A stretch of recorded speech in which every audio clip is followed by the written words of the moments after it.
E o Jornal da Rede Alesp conversa agora com a advogada doutora Camila Franco.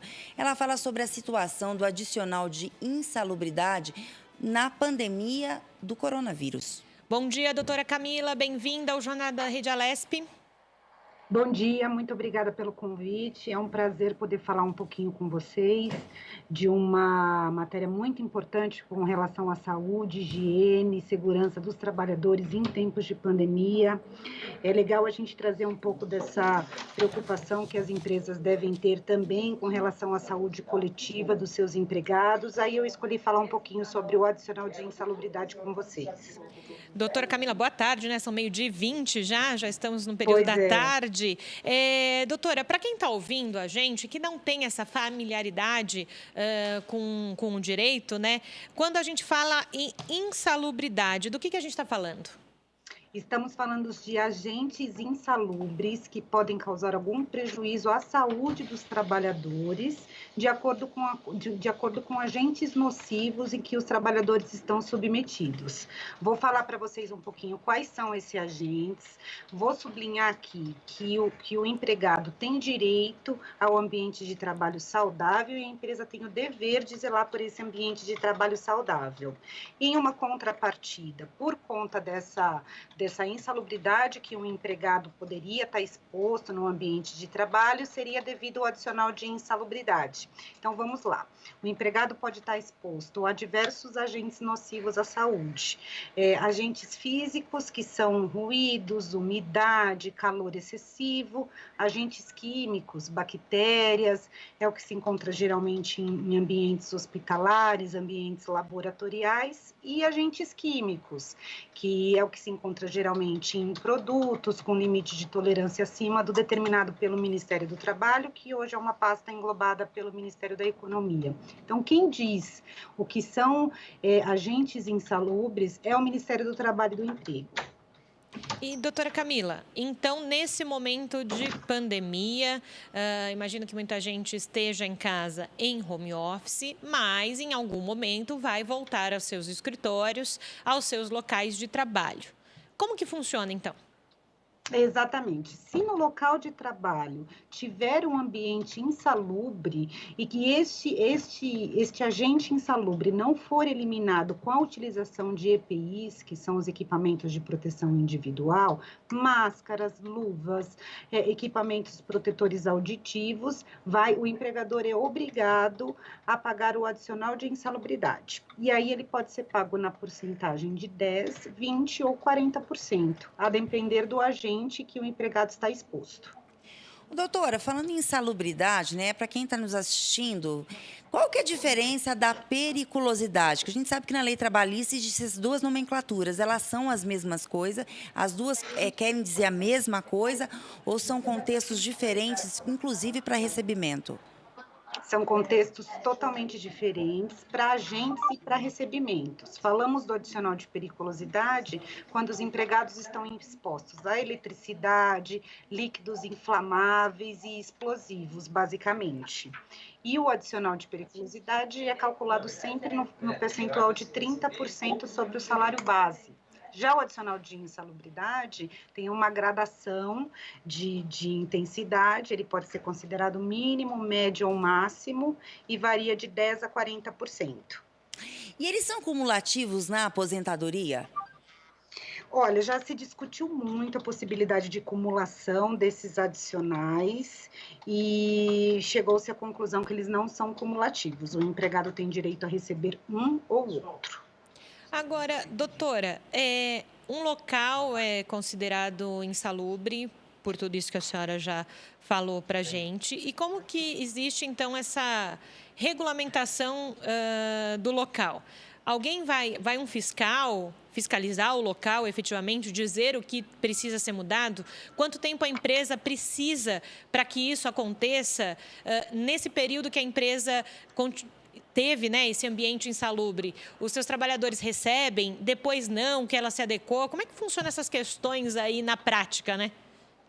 Quem determina o que é insalubre ou não é o Ministério do Trabalho e do Emprego. Então, ele vai dizer qual que é o agente insalubre. A empresa deve ter um time e uma equipe especializada em medicina e segurança do trabalho, que vai fazer a análise do ambiente de trabalho, verificar se esse ambiente de trabalho é salubre ou insalubre. Se o ambiente for insalubre, a empresa também tem a possibilidade de neutralizar ou eliminar esse agente insalubre com a utilização e a disponibilização do empregado do EPI de proteção. Então, vamos trazer um exemplo à realidade. A gente tem um agente insalubre de ruído, acima dos limites de tolerância trazido pelo Ministério do Trabalho e do Emprego. Se o empregado usar o protetor auricular adequado, de forma constante, o empregador fiscalizar a boa utilização desse uso, pode ser que esse elemento insalubre seja eliminado pela utilização do protetor auditivo, que esse ruído, em termos de quantidade, não seja suficiente a causar nenhum dano, nenhum impacto à saúde.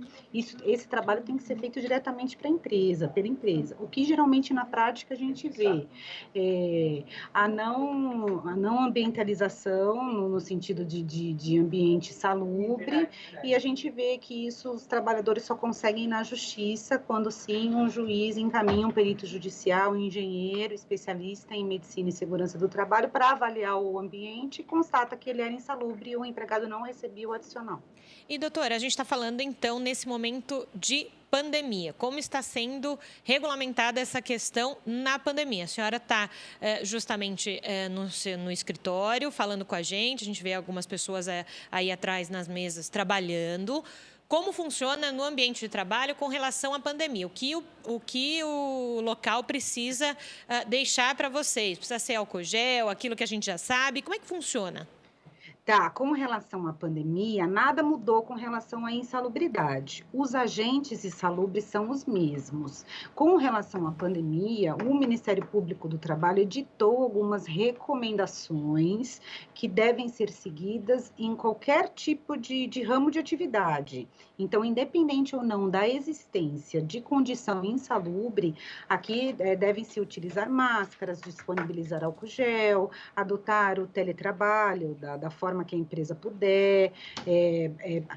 Algumas medidas provisórias possibilitaram a antecipação de férias, a adoção do banco de horas, tudo para evitar aglomeração. Aqui, por exemplo, se trata de um escritório, a gente não tem agentes insalubres com relação à insalubridade, mas a gente adota todas as medidas e todas as recomendações com relação à pandemia.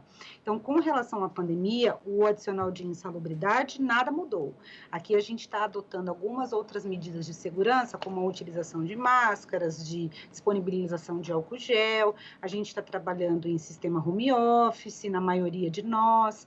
Então, com relação às precauções da pandemia e com relação ao adicional de insalubridade, nada mudou. Doutora, e sobre os profissionais de saúde?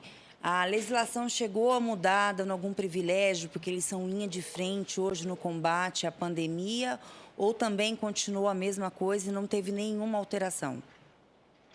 Olha, com relação aos agentes de saúde, já se tratando de ambiente hospitalar, a observação e a necessidade de ter mais equipamentos de proteção individual redobra. Então, eu acredito que já é um ambiente hospitalar, já há existência de vírus e de agentes patológicos, que são os chamados biológicos, que se trata de micro-organismo, vírus e bactérias. Acredito que com relação à insalubridade nada tenha mudado também. Agora, e nós temos uma legislação específica com relação a isso, doutora Camila? Temos uma legislação específica, o adicional de salubridade está previsto na CLT, nada mudou com a reforma trabalhista também, de 2017, então está previsto na CLT desde a sua edição, que é em 42, a gente tem a possibilidade de pagamento, como eu disse, dependendo do grau do agente, mas quem diz qual agente é ou não insalubre é o Ministério do Trabalho e do Emprego.